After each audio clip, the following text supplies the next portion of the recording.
यहां पर ये ऐसा प्रश्न हमारी प्रश्नावली का पहला जिसमें हम लोग अपनी विभाजन एल्गोरिथम का प्रयोग करेंगे। ठीक है, क्या है इसमें यह दिया गया है कि इसके हमें शून्यक निकालने हैं। क्या निकालना है? शून्यक। और देखो कितनी घात का है? 4 घात का। तो इसके कितने शून्यक हो सकते हैं? अधिकतम 4 हो सकते हैं। कितने अधिकतम हो सकते हैं? 4। जितनी घात होती है उतने ही अधिकतम शून्यक हो सकते हैं, जरूरी नहीं है उतने हो। लेकिन यहां पर हमें दिया गया है एक शून्यक ये दे रखा है, ये दे रखा है। इसका मतलब 2 तो हमें पहले से ही पता है, हमें 2 और निकालने हैं। हमें 4 निकालने थे लेकिन 2 तो पता है, इसका मतलब बाकी के 2 निकालने होंगे। तो अब कोई भी शून्यक दे रखा है, इसका मतलब क्या होता है कि x बराबर √5/3, 5/3 का पूरे का वर्गमूल। जब हम ये मान रखेंगे तो ये शून्य हो जाएगा, हमें ये पता है। इसका मतलब क्या हुआ, यहां से ही आप इसको इधर ले आओगे तो क्या मिलेगा? वर्गमूल 5/3 को इधर ले आए तो ये आपको मिल गया शून्य। इसका मतलब जब ये शून्य होगा तब भी देखो जो ये लिखा हुआ है वही चीज ये लिखी हुई है, इसमें आप इसको इधर ले आए तो यहाँ पे शून्य बच गया ना, वही चीज लिखी हुई है। तो ये आपको पहले से दे रखा है, यानी कि x ऋण 5/3 का वर्गमूल जब आप ले रहे हो तो ये क्या है? ये शून्य के बराबर है। और यही इसका इसी वजह से क्या हो जाएगा? एक गुणनखंड हो जाएगा। तो यहां से हमें 2 गुणनखंड मिलेंगे। एक तो ये मिल जाएगा जब √5/3 है, और जब ये वाला लेंगे तो क्या मिलेगा? तब हमें मिलेगा x ऋण 5/3 का वर्गमूल। समझ रहे ना आप? और ये क्या हो जाएगा? ये हो जाएगा आपका x धन वर्गमूल 5/3। अच्छा, ये हो गया शून्य के बराबर। यहां से क्या समझ में आया? यहां से ही समझ में आया कि 2 हमारे जो वर्गमूल जो भी हमारे ये है बहुपद, इसके 2 हमें गुणनखंड पता चल गए, एक ये और एक ये। तो क्या हम दोनों से भाग करेंगे? अभी सोचिए, एक बार हम इससे भाग देंगे तो हमें कुछ मिलेगा, फिर एक बार इससे भाग देंगे तो कुछ मिलेगा, ऐसा नहीं करेंगे। अब हम फिर से विभाजन एल्गोरिथम को सही से समझने की कोशिश करते हैं। देखो यार, भाज्य है, आप इसमें क्या करते हो? भाजक से भाग देते हो, आपको मिलता है भागफल, उसमें आप गुणा कर दो और शेष को जोड़ दो, तो ये दोनों चीजें बराबर होंगी। कौन सी दोनों चीजें? जो पूरा भाज्य वो इसके बराबर होगा। लेकिन यहाँ पर भाजक क्या हो? भाजक क्या सिर्फ एक बार ये गुणनखंड है, ये भी गुणनखंड है और ये भी गुणनखंड है, तो हम इन दोनों का गुणा कर देंगे। क्या कर देंगे? गुणा कर देंगे, और फिर जो आएगा उससे हम इसमें भाग देंगे, तो हमारी मेहनत बच जाएगी। नहीं तो जब सिर्फ इससे भाग करेंगे तो हमें जो भी गुणनखंड मिलेगा, जो भी भाग पे मिलेगा, उसका ये भी गुणनखंड होगा। नहीं आपको समझ में आया? ऐसे समझो, एक उदाहरण से समझाता हूं। एक उदाहरण मान लो 360 है, बहुपद नहीं है, संख्या वाले से समझने की कोशिश करते हैं। इसमें मान लीजिए आपको यह पता है पहले से कि इसका एक गुणनखंड 4 भी है और एक गुणनखंड इसका 3 भी है। ठीक, तो आप क्या कर रहे हो? आप इसको 4 से भाग दे रहे हो और आपको क्या मिल रहा है? 90, और आपने कहा शून्य। एक बार ये मिल गया। दूसरी बार आपने क्या कहा? आपने कहा कि इसका 3 से भाग देना है। क्यों? क्योंकि आपको हमने क्या बता रखा है कि एक गुणनखंड बता दिया और दूसरा गुणनखंड बता दिया है, तो आपने इस बार 3 से भाग दिया, आपको मिल गया 120, फिर आपको शून्य मिल गया। ये क्यों? क्योंकि गुणनखंड है तो शेष दोनों बार शून्य मिल रहा है, इसमें तो कोई दिक्कत नहीं हुई। लेकिन एक बात ये सोचो कि जब 4 से भाग दे रहे हैं तो जो कुछ भी मिल रहा है उसका एक गुणनखंड 3 है या नहीं है? देखो इसका 3 गुणनखंड है, तो अब हमें इसमें से फिर से 3 से भाग दे दें तो हमें क्या मिलेगा? अगर इसमें फिर से 3 से भाग देंगे तो हमें क्या मिलेगा? हमें मिलेगा 4 × 3 × 30, यही तो मिला। और इस वाले में क्या मैं बोल रहा हूं? इस वाले में बोल रहा हूं कि जब आपने 3 गुणनखंड माना तो जो आपको मिला उसमें आपका दूसरे वाला गुणनखंड भी होगा, तो इसमें से क्या 4 अगर निकाल लोगे तो आपको क्या मिलेगा? तो एक बार तो ये मिल गया। कब मिल गया? एक बार ये मिल गया जब आपने यहां पर 3 जो है वो 90 से निकाल लिया। अब 120 से आप 4 निकाल लो तो आपको क्या मिलेगा? 3 × 4 × 30, फिर से मिल गया।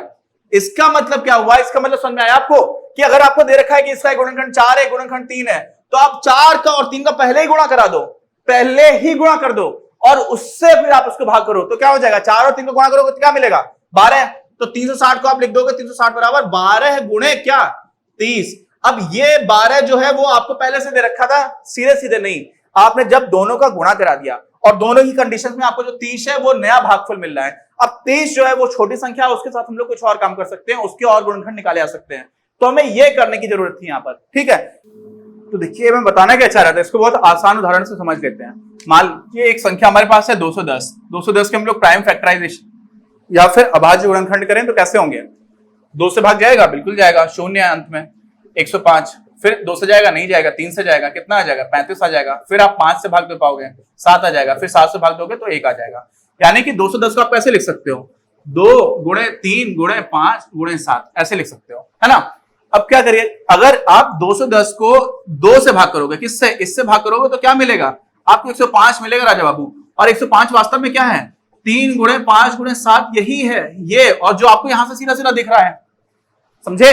अभी देखिए 210 को आप क्या करो, 210 को आप 5 से भाग दे दो, 5 से भाग दे दो, ठीक। अब क्या मिलेगा, अब आपको जो भी मिलेगा वो 2 गुणे 3 गुणे 7 के बराबर होना चाहिए। यहां से आप भाग देकर देखो तो क्या हो जाएगा, 42 आ जाएगा। तो 42 क्या होता है, 6 सत्ते 42, यानी कि 2 गुणे 3 गुणे 7 इसी के बराबर है। समझ रहे हो? तो हो क्या रहा है, हो ये रहा है कि हम ऐसा क्यों कर रहे हैं, हम ऐसा कर रहे हैं, अच्छा 2 से आपने किया, 5 से किया, अब 2 गुणे 5 से भाग दे दो। किससे कर दो, 2 गुणे 5 से। तो जब 2 से भाग दे रहे थे तो यहां पर जो 5 आ रहा था ना, वाला 5 भी नहीं आएगा, यानी कि सिर्फ 3 गुणे 7 आना चाहिए। तो देखिए 210 में आप 2 गुणे 5 से भाग दोगे तो आपको मिलेगा 21, और 21 किसके बराबर हो रहा है, 3 गुणे 7 के बराबर। तो ये हम कर क्या रहे हैं, क्या समझाने की कोशिश कर रहा हूं, समझाने की कोशिश ये कर रहा हूं कि जिसमें कोई बड़ी संख्या है, उसमें अगर हम उसके अभाज्य गुणनखंडों से पहले से ही भाग कर दें तो जो हमें संख्या मिल रही है वो काफी छोटी हो जा रही है, और उसके गुणनखंड कर पाना आसान होता है। संख्या के मामले में तो फिर भी कोई इतना फर्क नहीं पड़ता। आप बोलोगे कौन सी बहुत भारी दिक्कत है, 210 है, इसके भी हम गुणनखंड कर लेंगे, और 210 की जगह आप 21 दोगे, इसके भी कर लेंगे। तो 21 के गुणनखंड कोई बहुत आसान है, ये बात तो है नहीं। लेकिन जब हम लोग बहुपद की बात करते हैं, पॉलिनोमियल की बात करते हैं, और 4 घात का पॉलिनोमियल हमारे पास है, 4 घात का बहुपद है, तो जब 4 डिग्री पॉलिनोमियल को तो हमें फैक्टराइज करना आता नहीं है, उसके गुणनखंड निकालना तो आता नहीं है। तो उसमें हम क्या करेंगे, हम 4 घात के गुणनखंड को अगर 2 घात के बहुपद से, 4 घात का गुणनखंड मैंने बोल दिया, 4 घात के बहुपद को, किसको, 4 घात का क्या है, बहुपद है, उसको अगर हम 2 घात के बहुपद से भाग दे दें तो हमें एक 2 घात का बहुपद मिलेगा। ठीक, कितना मिलेगा, 2 घात का बहुपद। क्यों, वो इसी तरह का होगा, क्यों, आपने 210 को जब 2 गुणे 5 से भाग दिया तो आपको छोटी चीज मिल गई ना, ऐसे यहां पर भी होगा। तो जो 2 घात का बहुपद मिल जाएगा, अब उस 2 घात के बहुपद के गुणनखंड निकालना हमें आता है। हम लोगों ने कक्षा 8 में भी सीखा था, कक्षा 9 में भी सीखा था। उसमें एक बार होता था जो हम लोग मध्यम टर्म को, जो मध्यम पद होता है उसको तोड़ दिया करते थे, है ना, जिसको हम लोग इंग्लिश में बोलते हैं स्प्लिटिंग द मिडिल टर्म। तो वो हम लोग तोड़ करके क्या कर देंगे, उस 2 घात के बहुपद का जो भी हमें मिलेगा उसके हम लोग गुणनखंड निकाल देंगे, और वहां से हमें शून्य बहुत ही आसानी से मिल जाएंगे। तो इसी सिद्धांत का या इसी अप्रोच का, इसी टेक्निक का हम लोग प्रयोग करेंगे जब हम लोग अपने 4 घात के इस बहुपद को हल करने जा रहे हैं, जिसमें हमारे पास क्या दे रखा है, हमें दे रखा है कि ये एक गुणनखंड है और साथ में ये एक गुणनखंड है। तो हम क्या करेंगे, हम इन दोनों को पहले गुणा कर देंगे, और ये जो गुणा निकल करके आएगा उससे हम अपने 4 घात के बहुपद को भाग देंगे। ठीक है, तो इसको हम लोग करके देखते हैं। वैसे ही हम यहां पे करेंगे। अब क्या करेंगे हम, इसका मतलब ये हुआ कि सबसे पहले हम इन दोनों गुणनखंडों का आपस में क्या करेंगे, गुणा कराएंगे। किसका, जो गुणनखंड है। गुणनखंड क्या क्या है राजा बाबू, एक गुणनखंड है x ऋण वर्गमूल 5/3, और दूसरा क्या है यार, दूसरा है x धन वर्गमूल 5/3। ठीक, अब याद करो एक सर्व समीका, एक identity, a plus B into A minus B is A square minus B square. जिनको याद नहीं है वो लोग एक बार उठक बैठक कर लो, है ना, क्योंकि याद होना चाहिए यार। ये तो हम लोगों ने कक्षा 8 में भी पढ़ी थी, फिर 9 में तो ठीक से पढ़ी थी, उसके बाद से हम लोग कक्षा 10 में भी इसको 1-2 बार पढ़ चुके हैं पहले। तो a धन b का गुणा करते हैं a माइनस बी से, यानी a ऋण b से, तो a square minus B square मिल जाता है। तो यहां पर a माइनस बी है, a धन b बाद में है, कोई फर्क नहीं पड़ता। तो ये क्या हो जाएगा, x की घात 2 माइनस वर्गमूल 5/3 की घात 2। अब वर्गमूल भी लगा हुआ है और वर्ग भी है, तो वर्गमूल के ऊपर आप वर्ग लगाओगे तो क्या होगा, दोनों एक दूसरे को काट देंगे। तो क्या मिल जाएगा आपको, आपको मिल जाएगा x स्क्वायर ऋण 5/3। ये आपको मिल गया। देखो मैं पहली बार में थोड़ा आराम से इसलिए बताता हूं ना, क्योंकि इस एक्सरसाइज में पहला वो क्वेश्चन है जिसमें हम एप्लीकेशन भी लगा रहे हैं, और साथ में पहले से मुझे वर्गमूल दे रखे हैं, एक से ज्यादा दिया हुआ है। अगर सिर्फ एक होता तो बहुत आसानी से मैथ तक करने की जरूरत ही नहीं पड़ती।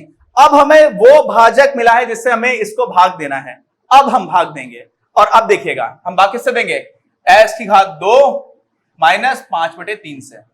अब इसमें भी थोड़ा कठिन इसलिए है, कठिन तो नहीं है इसमें। देखो एक ये जो हमारा कांस्टेंट टर्म है वो भी क्या है, एक भिन्न है, तो यहां पर हमें थोड़ा सावधानी से प्रश्न को करना होगा। ठीक, इसको मैं बिगाड़ देता हूं, आप अपनी कॉपी पर नोट कर लीजिए। अगर आपको इसमें कोई दिक्कत आई है तो वीडियो को पॉज करके। अब क्या करेंगे, यहां पर x की घात 2, यहां पर x की घात 4 है। सबसे पहले सबसे बड़ी घात को हम लोग कैंसिल करने की कोशिश करते हैं, तो 3 x की घात 2 से गुणा कर दिया, है ना, ये भी बिगाड़ देते हैं। ये तो एक आइडेंटिटी थी, एक सर्वसंख्या थी जो मैंने आपको याद कराने के लिए लिखा दी थी। अब क्या हुआ, अब देखना यार, 3 x की घात 4 है, ये भी आ गया। अब माइनस 5/3 और वहां पर क्या है 3, तो देखो माइनस 5/3 है। अब आप इसका 3x की घात 2 से गुणा कर रहे हो तो 3 और 3 तो कट जाएगा, बचेगा क्या, -5x की घात 2। और x की घात 2 के नीचे ही लिखना होगा आपको, x की घात 3 के नीचे नहीं लिखोगे, यहां पर लिखोगे। यहां पर कितना लिखोगे? -5 x की घात 2। अब इसके आप चिन्ह बदल दो, ये हो जाएगा ऋण का, ये हो जाएगा धन का, ये तो कट जाएगा, है ना। अब क्या बचा? ये देखो 6x की घात 3 तो आप पहले उतार लो, धन की है तो आप पहले धन लगाओगे, नहीं लगाओगे फर्क नहीं पड़ेगा, है ना। अब क्या हुआ? ये -2 है, ये धन 5 है, तो ये हो गया आपका धन 3x की घात 2। अब देखें यहां पर 2 का डिफरेंस है, इसलिए हमें एक और टर्म उतार लेना चाहिए। 2 किसका डिफरेंस है? घात का 2 का डिफरेंस है। यहां पर 2 है, यहां पर घात 0 है। अब देखिए x की घात 2 है, यहां पर x की घात 3 है, तो एक तो x से गुणा करना पड़ेगा, साथ में हमें 6 से भी गुणा करना पड़ेगा। तो हम क्या करेंगे? धन 6x कर दिया, ठीक। अब क्या किया? धन 6x हो गया, तो हमें मिल गया 6x की घात 3, और साथ में 6x से गुणा करेंगे -5/3 में, तो देखो फिर से कट जाएगा पूरा पूरा। 6x से कर रहे हो तो 3 से 2 बार आ गया, तो ये मिल जाएगा आपको ऋण 10x। तो अब ऋण 10x को कहां लिखोगे? 10x के नीचे यार, देखो ऋण 10x के नीचे लिखो, समझे। तो ये हो गया धन का, ये हो गया ऋण का, क्योंकि चिन्ह बदल गया तो ये दोनों कैंसिल हो गए। ये ऋण 10x था, उसमें से आप ऋण 10x ही घटा रहे हो, और ऋण 10x से ऋण 10x घटा रहे हो, उसका मतलब क्या हुआ कि ऋण 10x में आप वास्तव में 10x जोड़ रहे हो। कंफ्यूज हो गए फिर से। ऋण 10 है, इसमें से आप घटा क्या रहे हो? ऋण 10, या फिर ऋण 10 में आप क्या कर रहे हो? 10 जोड़ रहे हो। एक ही बात तो है, क्योंकि ये ऋण ऋण क्या हो जाएगा? धन हो जाएगा, वही यहां पर हुआ है। तो अब क्या हो जाएगा आपको? ये दोनों तो कट गए, मिला क्या? 3x की घात 2 मिल गया, और क्या मिल गया यहां से? ऋण 5। अब देखते हैं कुछ होगा गुणा क्या? 3 से गुणा करेंगे तो 3x की घात 2 हो जाएगा, तो क्या कर दिया हमने? 3 से गुणा कर दिया, तो ये तो 3x की घात 2 हो गया। और देखो वहां वाला 3 जो है ये 3 से कट जाएगा, तो ऋण 5 बचेगा, समझे। इसका मतलब ये भी कट गया, ये भी कट गया। यहां पे चिन्ह बदलने का कोई ऐसा मतलब नहीं है, बदल भी दो, क्योंकि बात तो सीधे सीधा हमें दिख रहा है कि कट जा रहा है। तो अब क्या हुआ? अब हमें भागफल मिल गया, और अब यहां से कहानी शुरू होगी। प्रश्न हमारा खत्म नहीं हुआ अभी। अब हमें ये जो भागफल मिला है बेटा, इस भागफल के हम क्या करेंगे? क्या करेंगे? इस भागफल के हम लोग निकालेंगे गुणनखंड, और वहां से हम लोग इसके मूल निकालेंगे। अब इसके गुणनखंड निकालने में किसके निकालने हैं? यहीं पे कर देते हैं। हम लोगों ने सीखा हुआ है, क्या सीखा हुआ है? मध्यम पद को तोड़ करके गुणनखंड निकालना। तो 3 त्रिका 9 होता है, इसको ऐसे तोड़ना है कि 3 त्रिका 9 आ जाए। बहुत ही आसान है। 3x की घात 2 धन 3x धन 3x। देखो 6 को तोड़ दिया, 6x को 3x में तोड़ सकते हैं, फिर यहां पर 3 लिख दिया। अब क्या करेंगे? यहां से 3x को हम लोगों ने कॉमन ले लिया, तो बचा आपका x धन 1। यहां से क्या किया आपने? 3x है तो आप 3 कॉमन ले लो, x धन 1 मिल गया। अब यहां से क्या हो रहा है? x धन 1 और x धन 1 कॉमन आ रहा है, तो आपने क्या किया? x धन 1 ले लिया, यहां से आपको मिल गया 3x धन 3। और इसमें ये और ये बात फर्क नहीं पड़ता, 3 को यहां से निकाल भी सकते हो, तो आपको 3 बाहर निकाल लोगे तो x धन 1 का एक होल स्क्वायर हो जाएगा। लेकिन छोड़ दो, अब आप क्या करो? इसी को जब आपको शून्य निकालने हैं तो आप क्या कर देते हो? इन दोनों को शून्य के बराबर कर देते हो, कोई दिक्कत नहीं है। आप x धन 1 को शून्य के बराबर करोगे तो x आपको मिल जाएगा यहां से ऋण 1, और दूसरे से भी वही मिलेगा। देखना 3x धन 3 को आप बराबर करोगे शून्य के, तो आपको क्या मिलेगा? 3x मिल जाएगा ऋण 3 के बराबर, और x मिल जाएगा यहां से ऋण 3/3, यानी कि ऋण 1 के बराबर। यानी कि ऋण 1 दोनों एक ही मूल आ रहे हैं। तो इसके 4 मूल तो हैं, लेकिन उसमें से बोलेंगे कि 4 में से जो एक मूल है वास्तव में 2 संपाती बिंदु हैं। तो एक तो आपको पहले से दे रखा था, क्या? वर्गमूल 5/3, दूसरा माइनस वर्गमूल 5/3, तीसरा ऋण 1, चौथा भी ऋण 1। तो ये 3 वर्गमूल निकले हैं, और इसको हम लोग बोलेंगे कि ये 2 संपाती बिंदु हैं। अब ये 2 संपाती बिंदु क्यों बोलते हैं? जब आपने ज्यामितीय रूप समझा होगा तो आपको समझ में आ जाएगा कि वो दोनों बिंदु पास आते चले जाते हैं और वास्तव में एक ही बिंदु मिल जाते हैं, इसलिए हम लोग उसको 2 बिंदु बोलते हैं। लेकिन संपाती मतलब कोइंसाइडिंग, कोइंसाइड कर जा रहे हैं, मिल जा रहे हैं, और वो क्या हो जाएंगे? 2 संपाती बिंदु। तो ये आपका प्रश्न हो गया। ये प्रश्न एक इंटरेस्टिंग था, जिसमें हम लोगों ने विभाजन एल्गोरिथम का भी यूज किया। हमने उससे पहले जो हमारे अलग अलग गुणनखंड थे उनको गुणा कराया, फिर हमने उनको भाजक बनाया, भाजक बनाने के बाद से फिर हम लोगों ने भाग दिया, फिर जो हमारा भागफल आया उसके हम लोगों ने गुणनखंड किए, और उन गुणनखंडों को शून्य के बराबर किया, क्योंकि हमें शून्य निकालने थे, और उस सही समय शून्य मिल गए, और दोनों शून्य एक ही जगह से आ गए। और इसको देखो यहां से दूसरा तरीके से कैसे कर सकते थे, ये मिल गया आपको। ये तो x धन 1 है, यहां से आप 3 बाहर निकाल लो तो फिर आपको x धन 1 मिल जाएगा। तो यहां से आपको दिख रहा है कि 3 है और x धन 1 की घात 2 है, ठीक। अब इसको आप शून्य के बराबर करोगे तो देखो इसको शून्य के बराबर करने से हमें सीधे सीधे दिख जाएगा कि एक ही मूल निकलेगा। कैसे? देखना कैसे? 3x धन 1 की घात 2 है, इसको शून्य के बराबर किया आपने, ठीक है। क्या हो गया? 3 से आप शून्य को भाग दे दोगे तो x धन 1 की घात 0 रह जाएगा, ठीक। अब क्या करोगे? x धन 1 को आपने वर्गमूल निकाल दिया, तो यहां पर आप शून्य का वर्गमूल निकालोगे तो शून्य ही मिलेगा, और शून्य में प्लस माइनस होता नहीं है, दोनों ही तरफ से कोई ये शून्य ना ऋणात्मक होता है और ना ही धनात्मक होता है। फिर क्या हो जाएगा? x जो यहां से आपको ऋण 1 मिल जाएगा। तो दोनों जो बिंदु है ऋण 1 पर ही संपाती बिंदु आ रहे हैं, ठीक है। अगला प्रश्न करेंगे हम लोग अपने अगले वीडियो में। अपनी क्लास का उद्देश्य आप सभी के लिए आप ही की भाषा में गुणवत्तापूर्ण शिक्षा उपलब्ध कराना है। कक्षा 12 तक के सभी प्रमुख विषयों पर हम वीडियोस बना रहे हैं और कुछ विषयों पर वीडियोस आपके अपने चैनल अपनी क्लास की ही अन्य प्लेलिस्ट पर अपलोड भी हो चुके हैं। ज्ञान के प्रकाश से देश को सशक्त बनाने के हमारे इस प्रयास में इस चैनल को सब्सक्राइब करके और लोगों के साथ शेयर करके अपना बहुमूल्य योगदान जरूर दें। पढ़ेगा इंडिया तो बढ़ेगा इंडिया।